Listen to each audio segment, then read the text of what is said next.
What is up, guys? Welcome to JS Racing. My name is Jason. In this video, I'm going to showcase the build for our ZR22 engine. It's an engine that we've been working on for quite a while, and it's going to be our sort of a main engine to sort of distribute to our clients, because the ZR28 is a bit more powerful, bit too powerful, and a lot of people just can't handle the higher price tag. And to be honest, a lot of people are still not very experienced with the four-stroke engines locally, so the ZR28 might be a bit too much for them to sort of handle in terms of maintenance, all that stuff. So anyway, so ZR22 is our main engine to sell, and also it's going to be relatively easy to maintain for these guys. Anyway, so before I start talking about all the parts and ingredients of this engine, I want to show you two videos and also give you a bit of a background on the evolution of the ZR22 engine. All right, so before I play the video, I just want to give you guys a little bit of a background on what's happening here. So we were bringing this engine over because our client's interested in our engine, but this is an area where we haven't been to previously, so we needed to test out the engine first and then tweak the carburetor. So in this video, you will see that the carburetor is not running properly, and also I think by the end of the session, we discovered that the spark plug was also damaged somehow, maybe due to transportation or, a mistake, human error, whatever, but that was damaged as well. And also when we got this cart, this cart wasn't ours. We borrowed the chassis and stuff. So when they gave us this cart, it was like a 3.6 to 1 gear ratio. And also the tires were completely messed up, like all the lining was showing up, and we asked for new tires. They're like, dude, I'm sorry, we don't have any spare tires, you're just gonna have to make do. And we're like, oh my god, this is so dangerous, but whatever. We just needed to run a couple of laps. So this is our driver running the laps. He's about 85 kilograms, full gear on. The chassis with all the stuff on with our engine is about 95 kilograms, something like that, to 100 kilograms. So it's not light. Yeah, it's still very powerful. So I'll just let you guys check it out.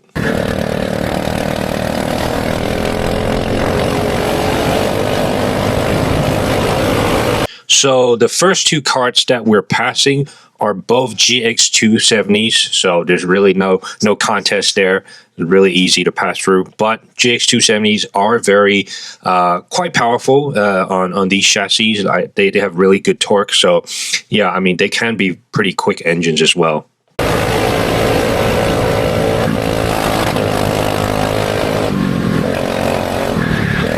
So you can see that our driver is sort of fighting for grip a bit. So the front tires were completely fucked. So here's the picture. I don't know why they thought that these tires are good for us or usable, but yeah, that's what we had to work with.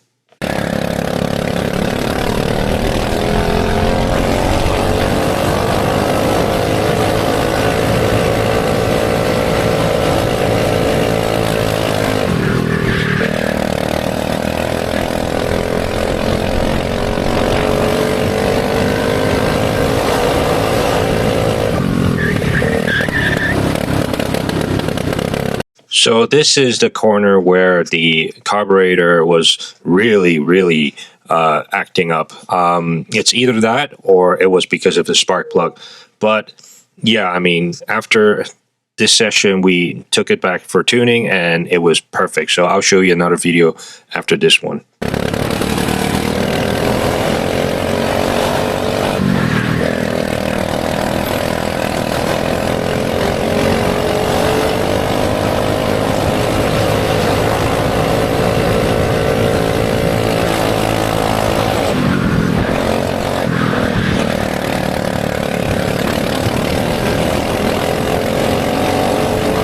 So this cart in front of us is a junior chassis, so it's a lot smaller, a lot lighter, but it's fitted with I think a 24 horsepower two-stroke engine. The driver, the kid, is really light as well. I think it's a girl, actually. She's about 30 kilograms, so in theory, we would not be able to catch up to her. But check out what happens next.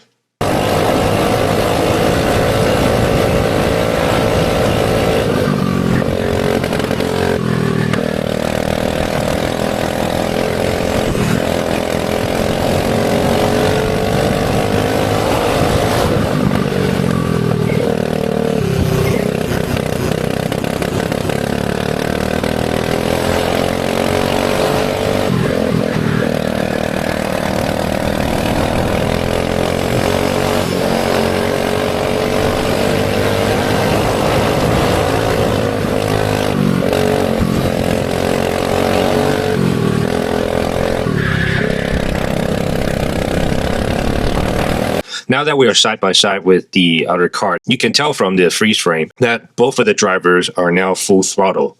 So see what happens next.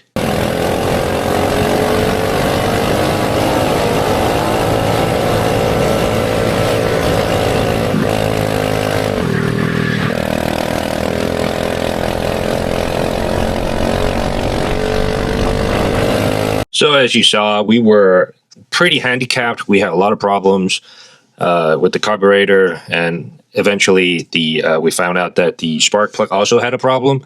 But we were really, really quick, and we didn't even know what the junior engine was after this session. So we found out it was like I think a Rotex or Yami or something like that. It was limited to about 24 horsepower. It was fairly easy to pull away from that cart, even though it was so significantly lighter than us. We were easily 3 times its weight. So we were quite happy with that result, but we also went ahead and tweaked the carburetor as well and fixed the spark plug. So here's the result.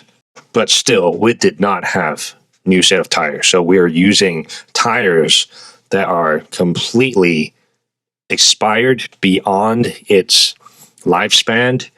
These are zombie tires, and I still don't know why we went ahead with it, but at that time we didn't have anything else, so unfortunately that's what we had to work with.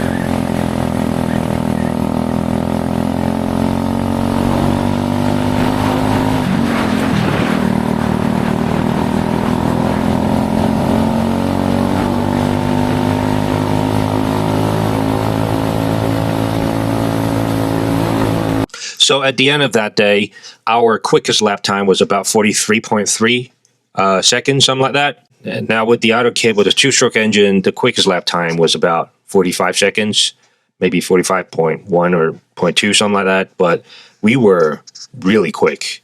I mean, they had proper slick tires. We had completely expired, dead GS semi-slick tires. So yeah, we were really happy with the results. So the ZR22 is actually a code name that we actually started with long time ago. It was the very first engine code name that we use for all of our previous builds. But all of our previous builds were like way under the 22 horsepower mark. Because for us, again, you know, the ZR22 or 28, all these numbers are supposed to coincide with the horsepower that the engine is supposed to produce. But back then, it was like just around 15, 17 horsepower, so it's really not deserving of the ZR22 name. But now, I would say it's more than capable of reaching the 22. So a while back, I had to move out my dyno because, you know, there was a new neighbor coming in and they were like complaining about noise all the time. So all the newer builds I couldn't test with my dyno, so I had to move it to the track, the kart lifting track. And when I did that, I also brought all the newer builds over there.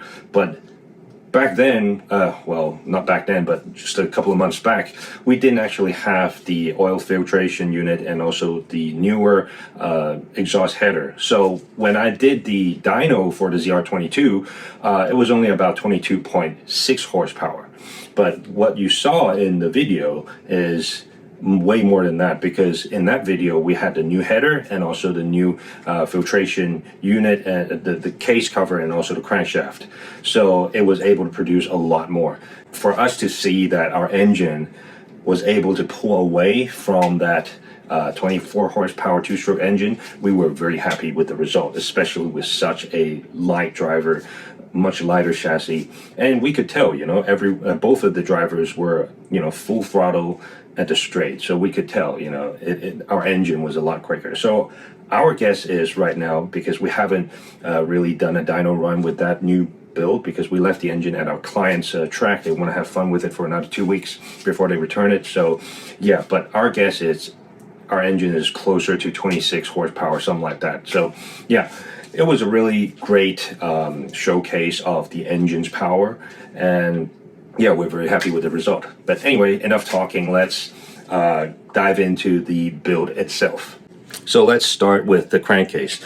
The crankcase is going to be exactly the same one that we're going to be using with the ZR28, and it looks like this. It's not very different to stock models, but it has this cover here and this cover here. Both of these are great because they're like the guide for the wind generated from the flywheel to just sort of direct all the cooling to the cylinder head. So that is fantastic. And the best part is, again, the cylinder is a bit deeper, so we're able to use the 59 millimeter stroke crankshaft, which produces a lot more torque, and that's great for us because we're able to use much smaller gear ratio. So with the previous 225 crankcases, we could only stick with like maybe 4:1 sort of gear ratio, but now we can go even lower, even with heavier drivers. So that is the best part about using this crankcase, and we're able to produce a lot more power.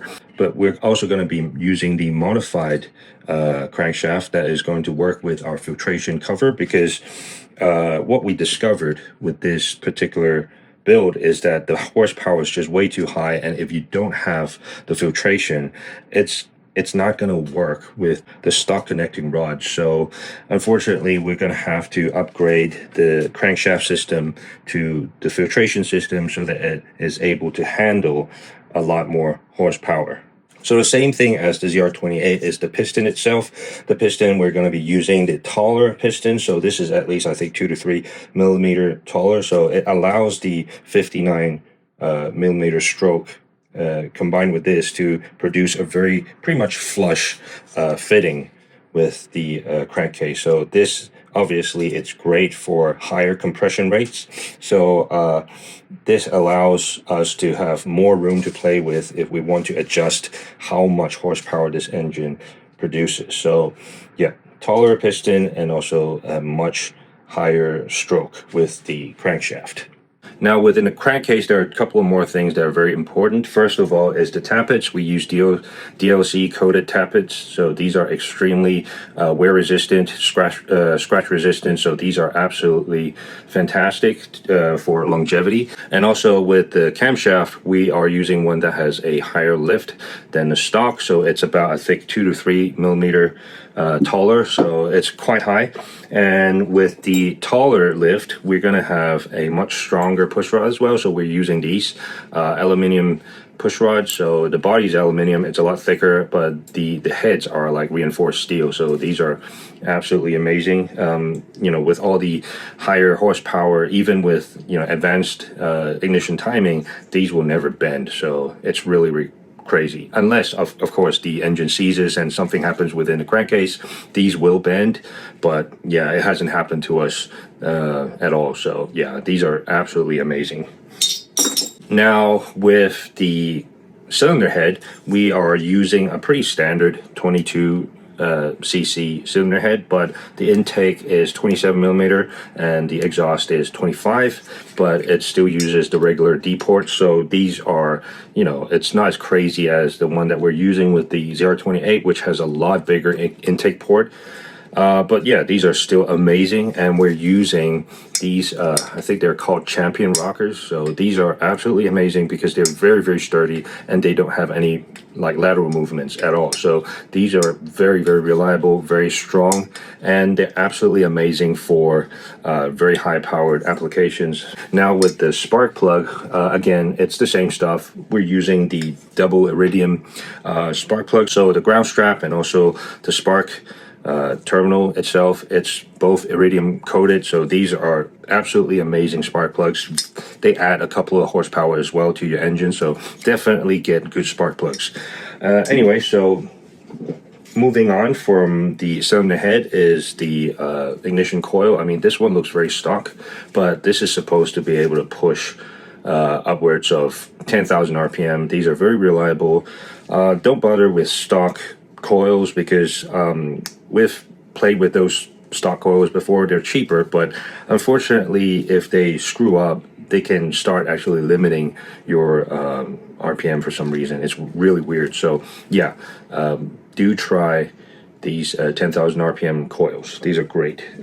Now for our flywheel, we're just going to be using these cast aluminum flywheels. They've served us very well, so we never had any problems with them. But it's stock ignition, so what we actually do is, if we want advanced ignition, I actually made a bracket like this. So this is, again, 3D printed. It sort of fits like this, and you fit the coil here, and this is set at 4 degrees advanced. So the problem with having those keys is that, at least in our experience, is if you don't torque it down properly, the keys could snap, especially with 8 degrees. So if you do 4 degrees, maybe it's not as easy.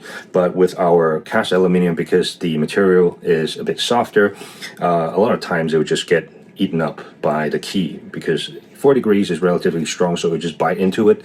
So yeah, I mean, we just end up just not going the route of the keys, but instead making these brackets. So, the benefit of this is you can run your engine at 0 ignition advanced, and if you want, you can just switch it, and then it'll be 4 degrees advanced. And yeah, you can try both at the same time. It's just a couple of screws, loosen it and then tighten it. So these are great. So yeah, I mean, I actually wanted to make it so that it's like a sort of what do you call it, the qualifying mode. So normally you run it like this, and then qualifying mode you push it down a little bit. But yeah, anyway, these are great for ignition timing, and for this engine, when well, actually, so for the video that you guys saw, that was with stock ignition timing. There's no advance at all. Whenever we test our engines, we don't put any ignition timing advance at all. So there's still a lot of room to play with if we adjust the ignition. So currently with this build, we are going to be able to produce 25 no problem. And I'm guessing it's going to be closer to 26, even 27.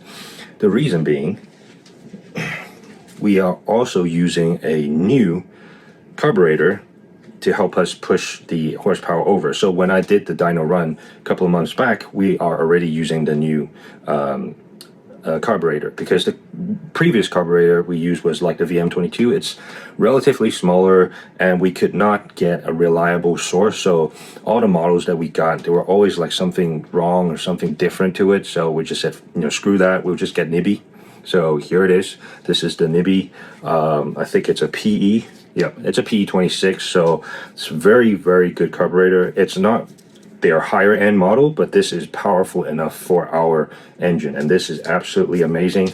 I'm using a very short sort of intake filter, because the longer ones we have a problem of the filter falling off by itself, because carts don't have suspension, so there's a lot of vibration and shaking that goes into these parts. So I had to use a much shorter one to prevent the air filter from falling off.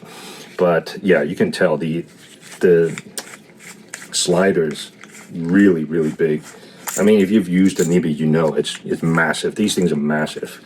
They're very big. So yeah, I mean, the intake is big, and also it's amazing because when it goes from here to here with the VM22, the diameter is pretty much the same, but with the Nibby, it actually enlarges, so that's pretty crazy too. So anyway, but with our manifold, we are using the D-shaped manifold. So what this manifold does is it converts the perfect circle into a D shape. So it's a very smooth transition. I mean, when I was modeling it, I was like, drawing all those lines individually inside just to make sure that the 0 or the O shape transitions smoothly to the D shape. But yeah, there are a lot more things you can do with this manifold, because I left plenty of room for you to shave it off if you want. But this is already very effective in terms of,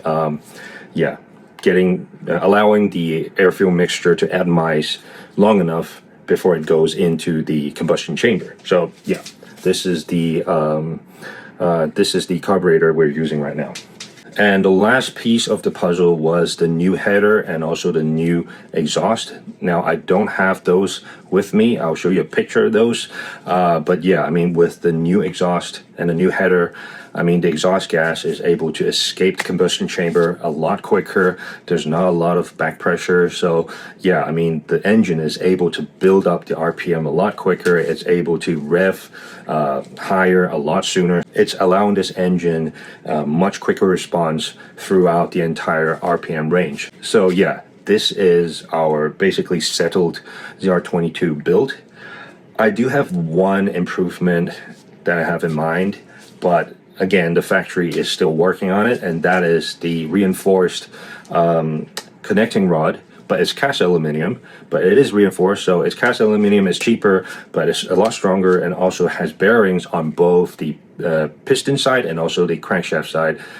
So it's going to be a lot better. It's going to run smoother. But unfortunately, right now, the connecting rod, I mean, like when they drill the hole to put the bearing inside, they're always like a bit off center. So in my last video, I mentioned that I was testing it and there was a lot of vibration, and that's basically where the problem came from. It was just like a bit off center, so the geometry was a bit wrong. So if you were to like install it and then sort of turn the flywheel, you could feel there's a kink as you go to, I think it was bottom dead center. As you go past that point, there's a bit of kink. And you know, when you put it in an engine that has really big horsepower, it's going to translate into a lot of vibration. So yeah, the connecting rod side is not done yet, but yeah, I mean, basically the 22 is working absolutely amazing right now. And you know, the engine we left with our friend, well, a client, they've been running it every day, constantly. So yeah, there hasn't been any complaints.